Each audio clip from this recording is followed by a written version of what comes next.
¿Qué tal? ¿Cómo están?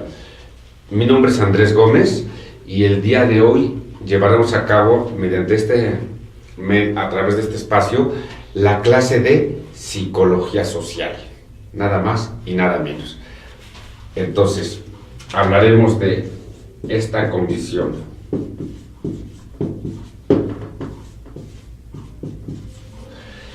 ¿Qué es la psicología social?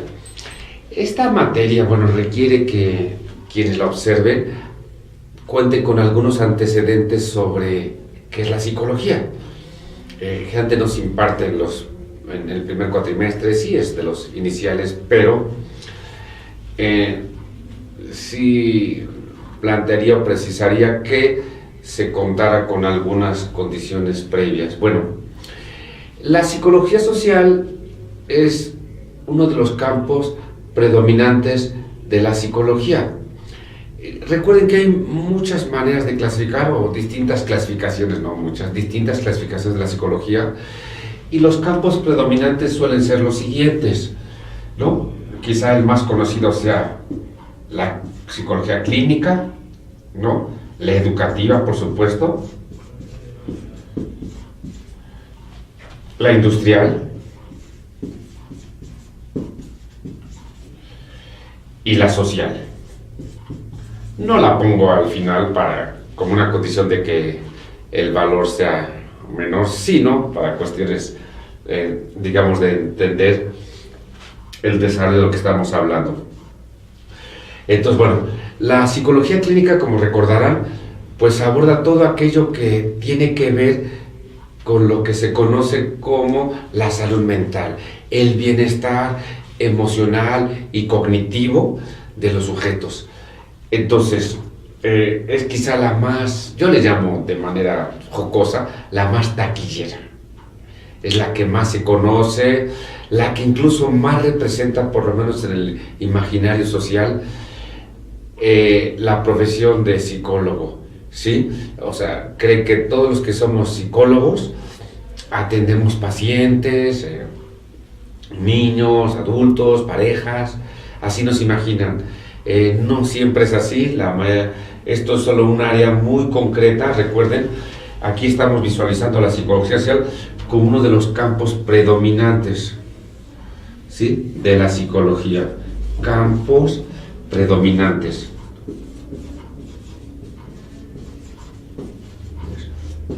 De la psicología. ¿Y estos campos cómo se eligieron? ¿Por qué siguen siendo los más notorios, los más frecuentes? Bueno, pues obedece a que precisamente son las áreas en donde las instituciones educativas, por ejemplo, atienden más la formación de este tipo de psicólogos, o bien también, también en el campo laboral se encuentran con más presencia. Son los que tienen más identidad, más fácil de localizarse en todo aquel universo llamado psicología. Bueno, entonces estaba describiendo de qué trata la psicología clínica. La clínica, como les mencionaba, se encarga del bienestar, de la condición favorable, de aquello que denominamos salud mental de los sujetos. Y es la más representativa quizá, o sin duda, de la psicología. La educativa. La psicología educativa se encarga de atender la conducta de los sujetos en experiencias de aprendizaje. Fíjense, no estoy utilizando la palabra educativa, sino de aprendizaje, que es un concepto todavía más amplio que situarlo solo en el ámbito del educativo, por lo menos en el ámbito espacial, así, las instituciones educativas. El aprendizaje está muchísimo más allá de la vida escolar. Entonces, la psicología educativa atiende la conducta de los sujetos en todas las experiencias de aprendizaje. Sí, pueden ser aprendizajes comunitarios, aprendizajes, digamos, deportivos, pero no necesariamente en el espacio educativo. En fin, aprendizaje industrial también, incluso en el ámbito laboral. De eso se encarga la psicología educativa. Y bueno, la psicología industrial es una manera de referirnos a aquella conducta de los sujetos que se encarga, perdón, la psicología industrial se encarga de la conducta de los sujetos en ámbitos laborales, en ámbitos de trabajo, ¿no? Puede variar quizá el término, la expresión, referirse a la psicología del trabajo, algunos les llaman así. En los últimos años se ha optado por el término ámbito, en lugar de referirse a los recursos humanos, que también habla psicología de los recursos humanos, le llaman también factor humano, aparece como un término de reciente uso, bueno, de hace unos 10 años quizá. Entonces la psicología industrial se encarga de esas acciones, pensando que la conducta es acción, de los sujetos en ámbitos laborales, en ámbitos de trabajo, ¿sí? Y por último, la que nos concierne de nuestra materia. Entonces, la psicología social. Quizá para algunos autores, estoy pensando en un libro clásico que deben de conocer quienes estudian psicología, bueno, perdón, el prejuicio es mi planteamiento, es el libro de Néstor Brownstein, no sé si lo ubiquen.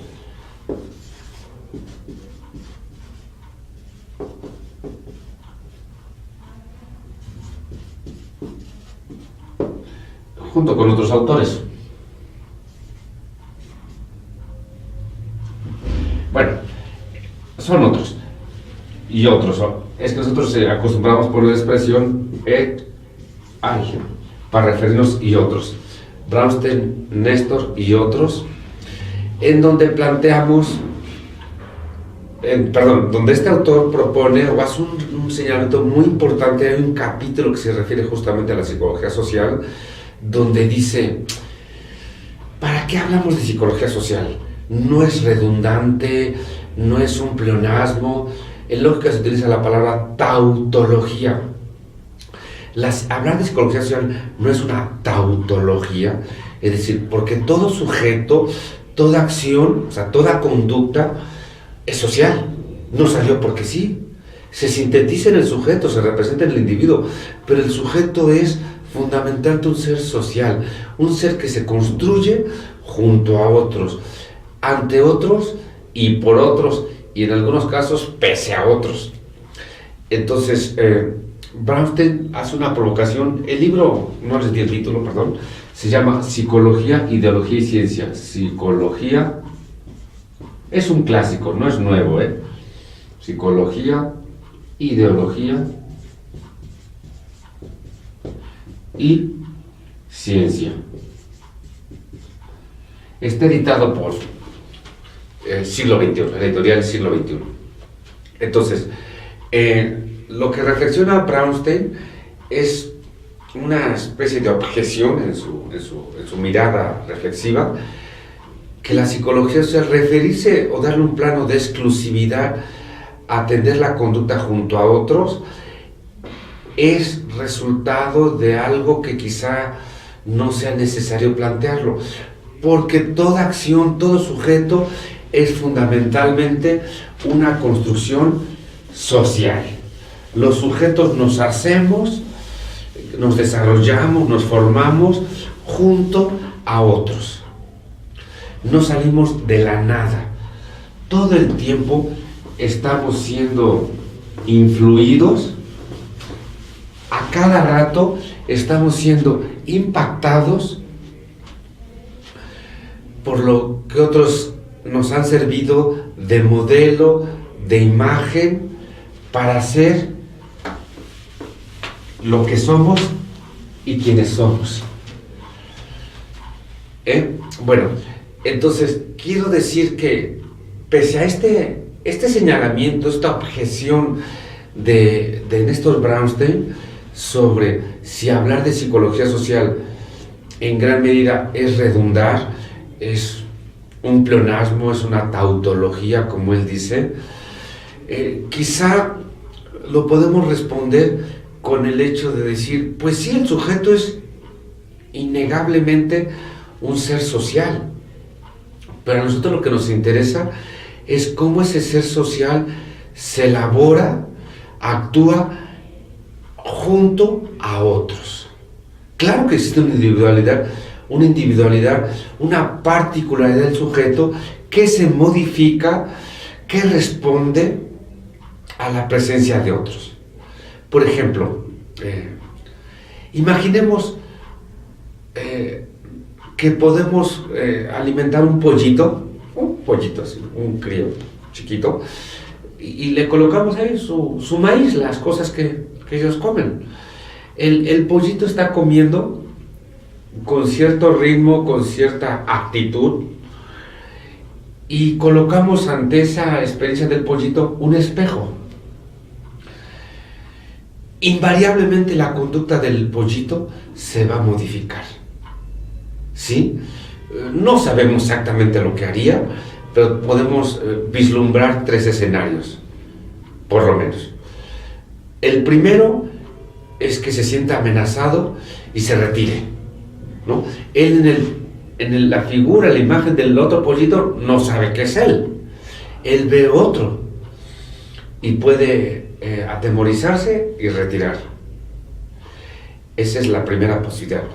La segunda puede acelerar el ritmo de alimentación. O sea, él está comiendo a cierta velocidad, en cierta medida, en cierto ritmo, y comer más rápido, para que el otro pollito no le gane. Recuerden que él piensa que es otro pollo que le quiere quitar su comida. Y el tercer escenario posible es que el pollo se retire, que la presencia del pollo, recuerden, ya no sabe qué es él, le resulte tan amenazante que opte por alejarse. Cualquiera que sean las posibilidades, o incluso puede haber una combinación de varias de ellas, de estos escenarios que les describí, estamos hablando de esa conducta que se modifica, que responde, que se desarrolla a partir de la presencia de otros.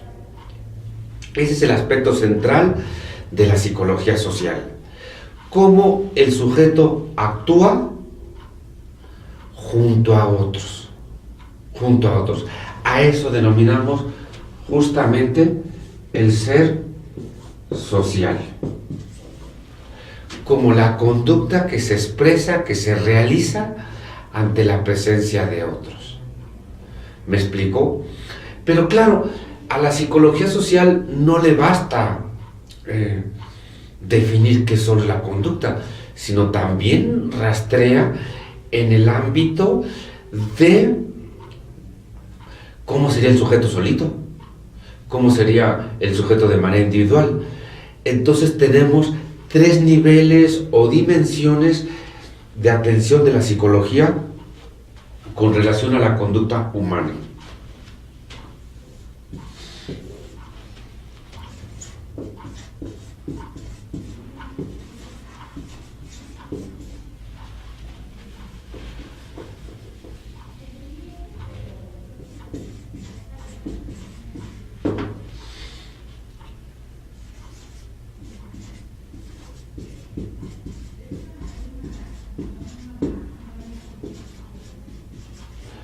Le denominamos niveles de atención de la psicología social. El primero es el que les mencionaba. Tenemos que la psicología social sí le interesa observar, seguir la conducta individual.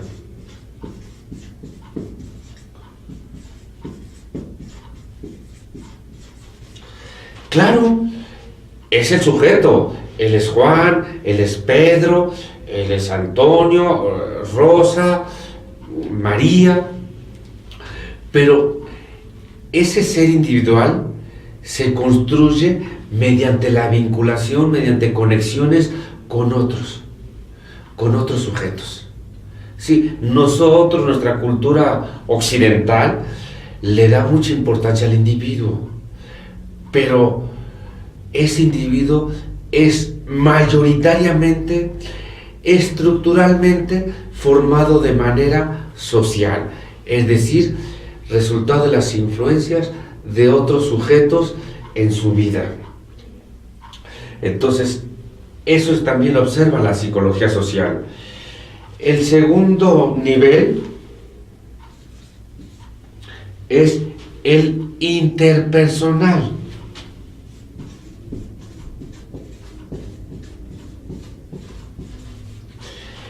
Este es el elemento central de la psicología social, es decir, cómo se enlaza, cómo se conecta el sujeto con otros. No hablo con otros como de una condición física rígida, sino por supuesto que es de una manera dinámica, no fácil de seguir, y que está en constante movimiento. ¿Sí? Y por último, o sea, se refiere a las relaciones, a las conexiones. Y por último, el nivel que le interesa a la psicología social se conoce como grupal. Este nivel de atención de la psicología social ya es una mirada, digamos, más global, ya no tan dividida o tan específica sobre lo que el sujeto desarrolla o cómo el sujeto actúa, sino le interesa esa mirada amplia, general.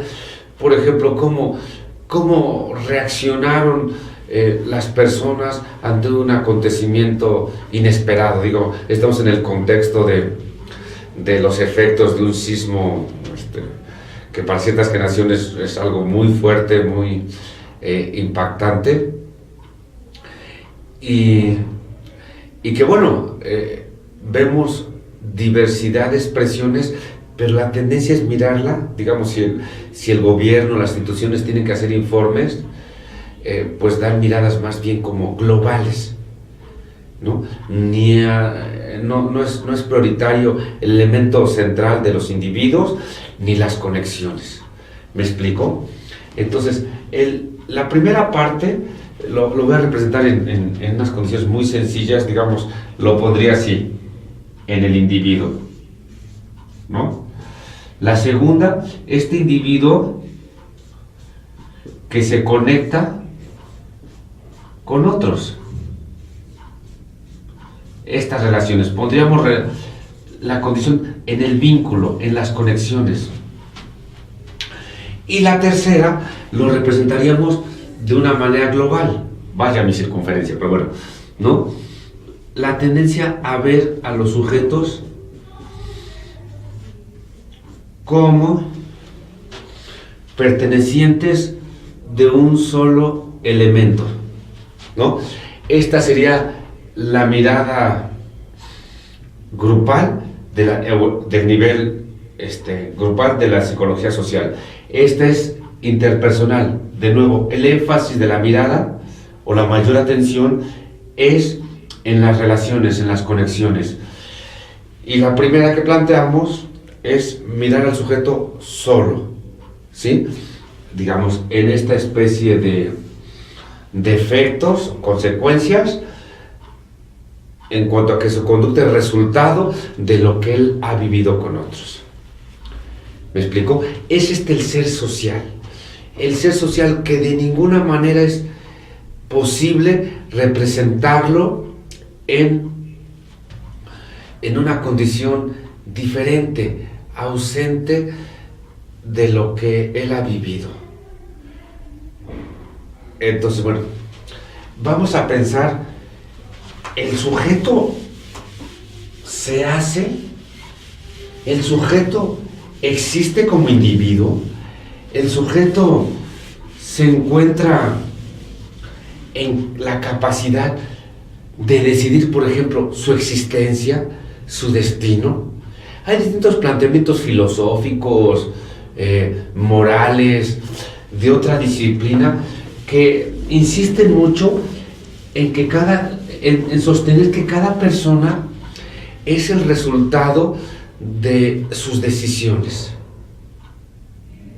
¿Sí? En cuanto a sostener, le decía, nuestra propia cultura occidental ha exagerado la capacidad, el margen de decisión de los individuos, ¿no? Decir que el individuo se hace por su voluntad requiere pensarlo con más tranquilidad, con más profundidad. No sé, aquí en México tenemos una expresión muy generalizada, corresponde a un poema de Amado Nervo, decir, el sujeto, el individuo, es el arquitecto de su propio destino. Yo decidí cómo iba a ser mi vida. Pues desde algunos planos o muchos podría ser, ¿no? El jurídico, el económico, usted no trabajó, no tiene dinero. El jurídico, usted hizo eso, por lo tanto, merece un tratamiento de acuerdo a su conducta. Por ejemplo, dañé algo, yo rompí algo, daño en propiedad ajena, yo lo rompí. Pero en realidad, gran parte de mi conducta es resultado de lo que he aprendido. ¿Me explico? O sea, nuestra cultura occidental evolucionó a tal punto de suponer que el sujeto se desarrolla de una forma de aislamiento y que entonces él solito aprendió a realizar las cosas, a él solo se le ocurrió, y por lo tanto la cultura, las leyes actúan en consecuencia de esa individualidad, lo cual es fundamentalmente discutible. ¿Me explico? O bien también suele ampliarse el margen de decir quién lo formó, quién lo hizo.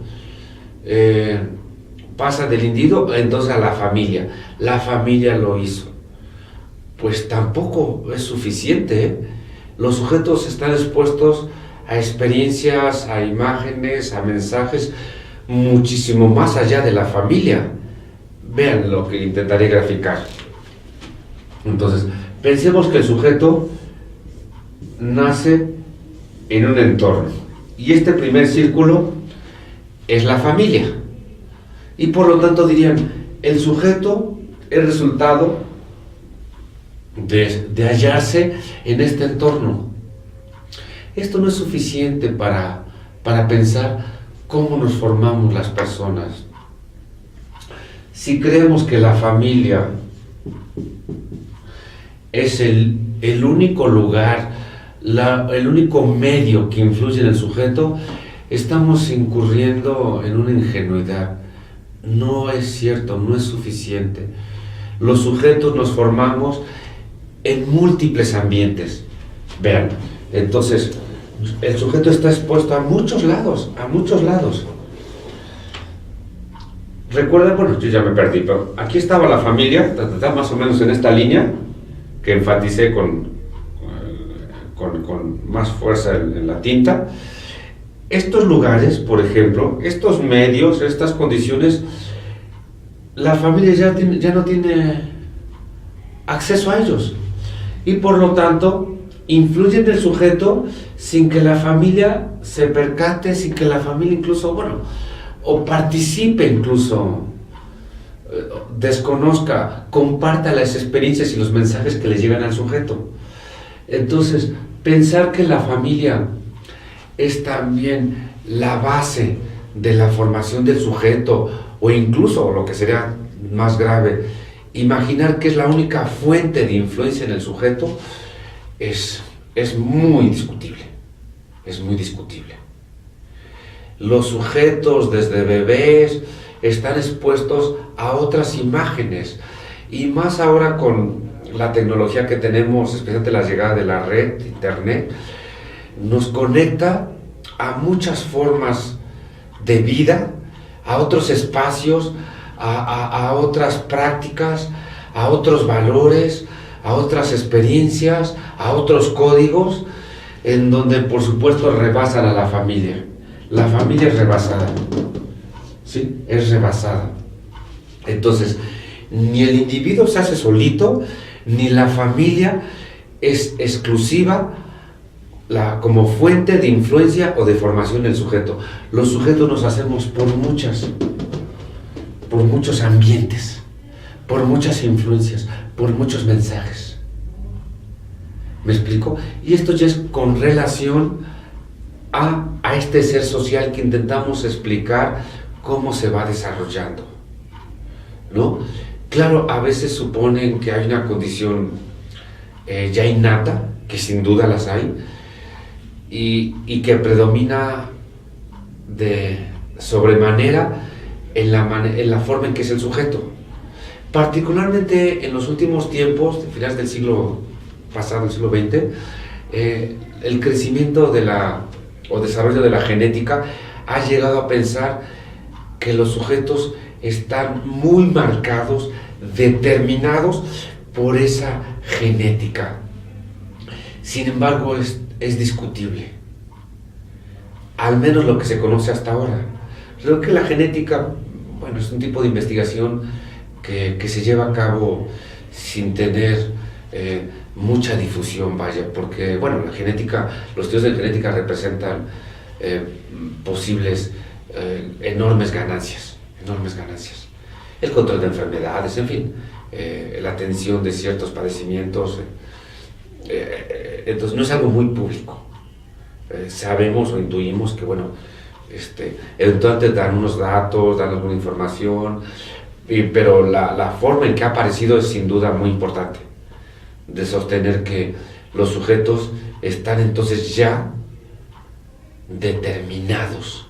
Y eso en nosotros, en el ámbito de las ciencias sociales y humanas, es muy discutible. Sostener que los sujetos ya estamos como programados. Digo, se han hecho novelas, películas sobre esto, es complicado de admitir, ¿no?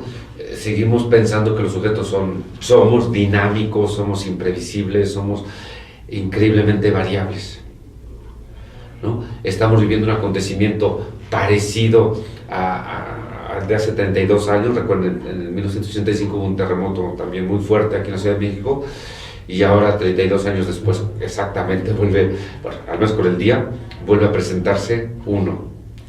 La gente reaccionó con situaciones parecidas, pero no iguales, no exactamente idénticas, ¿no? Había un dato ahí, por ejemplo, porque es otra población, aunque hay ese referente, bueno, yo por mi edad, perdón la autorreferencia, pero yo sí viví los dos, y puedo decir que sin duda es una actitud social diferente. No se representa de la misma manera. Hay elementos parecidos sin duda, y uno de ellos es la maravillosa participación de la sociedad civil en una actitud solidaria, ¿no? Desplazándose de lugares a veces bastante distantes. Ha habido aquí gente, no solo, bueno, en los noticiarios exhiben que, bueno, vino gente de Japón, de Alemania, chilenos, norteamericanos, argentinos, pero también hay gente que se trasladó de Monterrey, de Chihuahua, de Guerrero, en fin, una actitud increíblemente solidaria, fraternal, de una calidad humana grande. Entonces, esos datos, esas actitudes son cercanas a lo que ocurrió en el 85, pero en algunos aspectos no son iguales, ¿no? Yo hacía una observación hace poco, refiriéndome a que quizá por la magnitud del 85, en el momento en que ocurrió el sismo murieron miles de personas, miles de personas. Ahora la cifra oficial, esto falta hacer más balances y más miradas, la cifra oficial de las personas fallecidas en la Ciudad de México apenas oscila en los 200, es decir, es mucho menor. La propia relación incluso con la autoridad en 1985 fue de otra manera. La sociedad, digamos, tenía menos límites ante la autoridad, literalmente la rebasó. Casi en cualquier experiencia de rescate o de atención a damnificados predominó la sociedad. Ahora la sociedad está más en sincronía o más limitada con relación a poder hacer eso. Se percibe, no es difícil apreciar lo que estoy diciendo, como quien tiene el control en los lugares es la policía, el ejército o la marina. Entonces, en esta medida las cosas nunca son exactamente iguales, ¿sí? Bueno, voy a hablar un poquito de este ser social desde el plano de ese primer nivel que les mencionaba, acerca de qué es la personalidad, ¿no? Porque es la personalidad la que se descompone, la que se modifica, ¿verdad? Descomponer quizá no sea el término, se escucha así, bueno, pues hay una desconfiguración sin duda, ¿no? De ese individuo junto a otros, de ese mismo individuo que de nueva cuenta se ha construido, se ha desarrollado junto a otros, ¿sí? Entonces, les quiero ofrecer una aproximación a definir qué es la personalidad, ¿va? Entonces,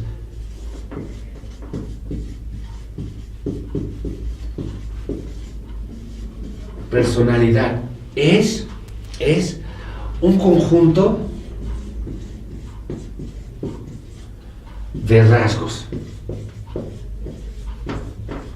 Recuerden que nosotros en profesiones, en ciencias como esta, como la psicología, utilizamos el término rasgo como sinónimo de característica, de cualidad, algo que permite a los sujetos, a los objetos, a los seres, a los hechos, hacerlos identificables, rasgos. Entonces, decimos que la persona es un conjunto de rasgos físicos, ¿vean? Físicos, rasgos emocionales, cognitivos,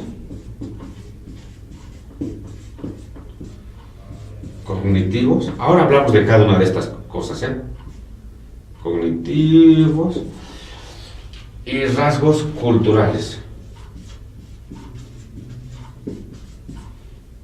¿sí? A ver, esto quiere decir que la persona conjuga, o sea, sí, reúne, conjunta estos tres tipos de rasgos, los físicos, los emocionales, cognitivos y los culturales, ¿sí?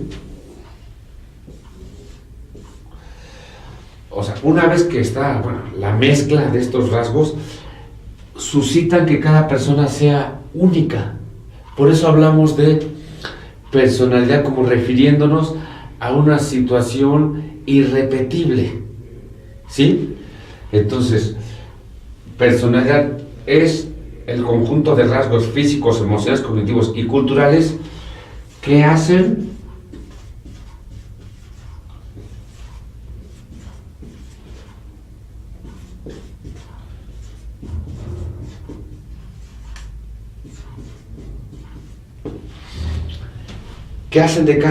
de cada persona, de cada ser, un sujeto único, un sujeto irrepetible.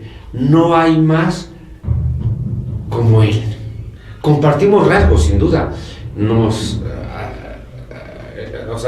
resultamos ser semejantes a otras personas, sin duda, ¿no? ¿A quién de ustedes no le han dicho, ay, me recuerdas a mi tío, a mi hermano, a un novio?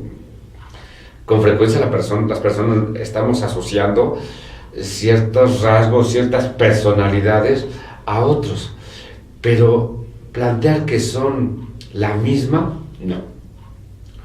Valga la pena también mencionar algunos aspectos que suelen referirse a la personalidad. Dicen, no tiene personalidad, ¿no? O tienen mucha personalidad. La personalidad no es una condición que se cuantifique. No es algo de mucho, poco, nada. No va por ahí. No tiene una condición que se puede establecer en cantidades. La personalidad simplemente es como se presenta en la caracterización individual del sujeto y que puede resultar una personalidad no común, eso sí, o una personalidad también bastante frecuente, bastante similar a otras, pues también, ¿no? Quizá ante la mirada de un extranjero, ¿cómo nos percibe a los mexicanos? Muy parecidos, ¿no? Alguien puede decir, pues es que son tan idénticos, y nosotros, ¿cómo somos idénticos? Nos vemos entre nosotros mismos diferentes. Pues sí, todos los mexicanos son así, ¿no?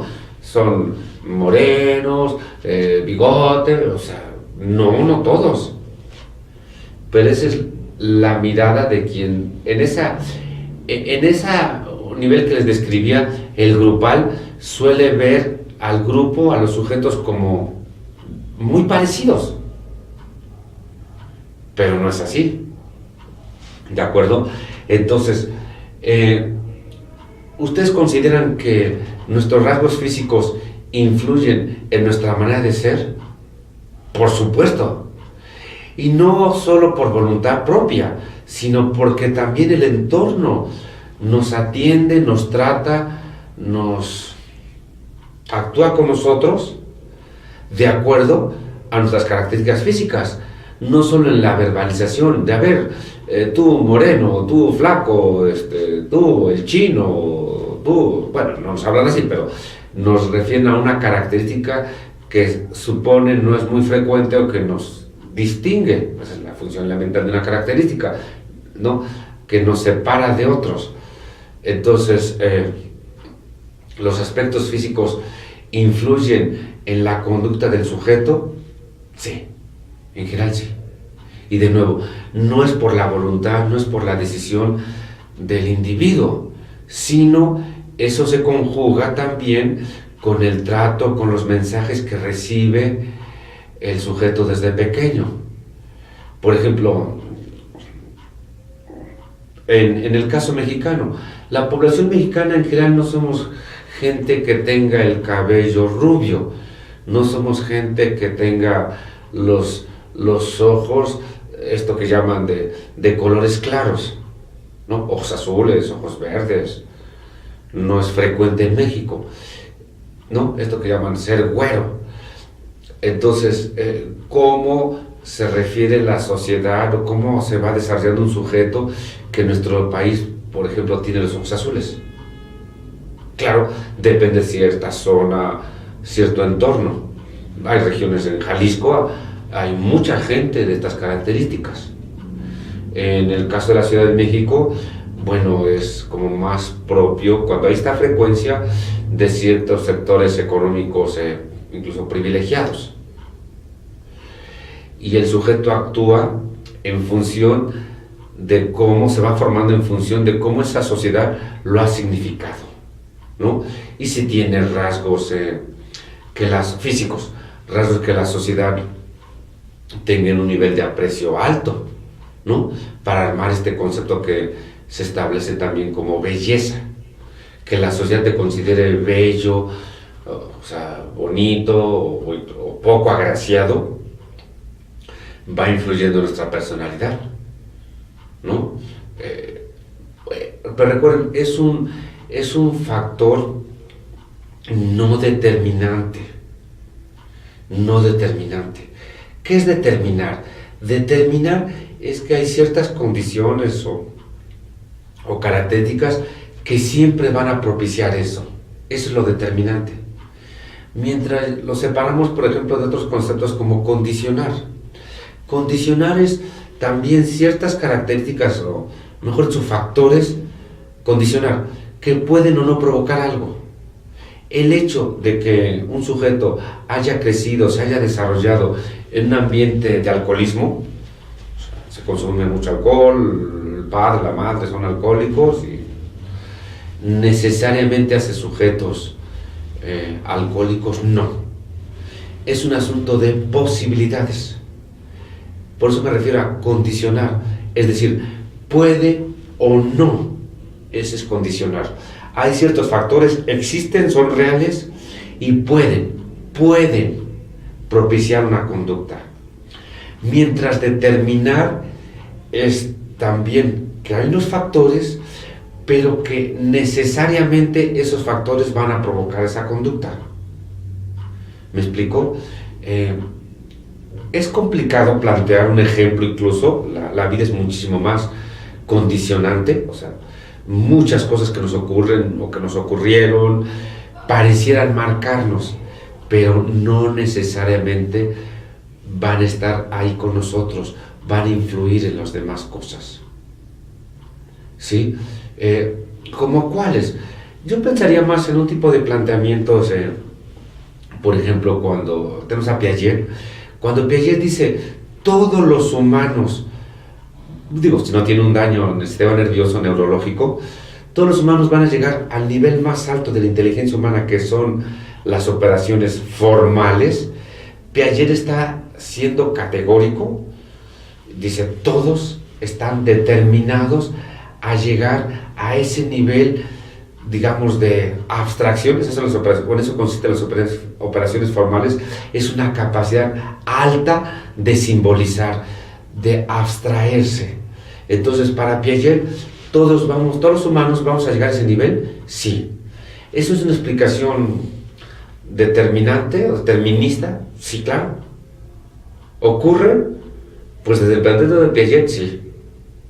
Ya si alguien lo quiere objetar, cuestionar, rechazar su planteamiento, es otra la situación.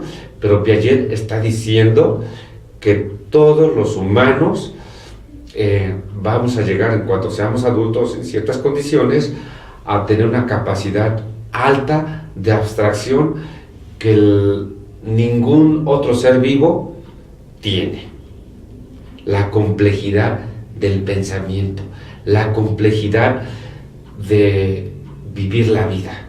Entonces, es un planteamiento determinante, determinista, sin duda. Pero sostener que los sujetos, el hecho de que hayan vivido cierta experiencia, esa experiencia necesariamente va a provocar lo que alguien dice que deba de ocurrir, es discutible. Es discutible. ¿Sí? Yo los invito a que piensen, por ejemplo, esto se lo planteo constantemente a mis alumnos, Albert Einstein pudo haber salido, o sea, en esa genialidad, las cosas que aportó la teoría de la relatividad, digamos, el conocimiento a la física, cambió realmente. Einstein cambia en gran medida los paradigmas de comprensión, de estudio de la física. Ese Einstein que aportó estas cosas a la humanidad, al conocimiento, pudo haber salido de una aldea africana, o de un pueblo, de un ambiente rural latinoamericano. Sé que lo que estoy diciendo puede tener unas provocaciones incluso discriminatorias. No es la idea, no va por ahí. Tengo la suficiente conciencia para no incurrir en ello, y por supuesto que tampoco las compartiría. El punto es cómo suponemos que los sujetos están determinados por los ambientes. No es así. Ningún sujeto está determinado por un ambiente. Al menos esa es mi posición. La vida nos ha mostrado que es mucho más dinámica e imprevisible de lo que pensamos. Los invito a que piensen, observen, si están viviendo como ustedes imaginaron vivir hace 5 años. Alguien dirá que en gran medida sí, pero muchos diremos que no hubiéramos imaginado lo que estábamos viviendo, ¿no? Esto que estamos haciendo ahora mismo es resultado de una búsqueda de innovación, de formas de allegarse medios, esquemas diferentes a los clásicos de la vida escolar, pero también o en gran medida responde a una situación imprevisible. El concepto de evento es algo que no está contemplado. Entonces sí, estamos haciendo esto como una condición eventual, y si funciona, la implementaremos. Pero ahora estamos respondiendo a algo que no hubiéramos imaginado. Entonces, pensar que la conducta humana está determinada es de una discusión enorme. No está determinada.